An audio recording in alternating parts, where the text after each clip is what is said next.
Hoş geldiniz. Hoş geldiniz. Hoş geldiniz.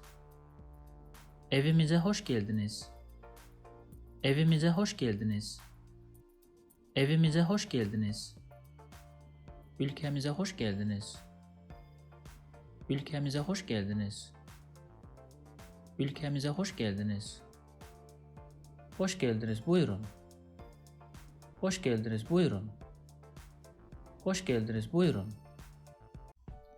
If you like this video, please subscribe to my channel below for more videos on Turkish grammar, vocabulary and pronunciation. Also, if you think this video can benefit somebody else, please share it with them. Last, if you have any comment or request, please provide your feedback in the comment section below and I'll do my best to respond as soon as possible. Thanks for watching and see you in the next lessons.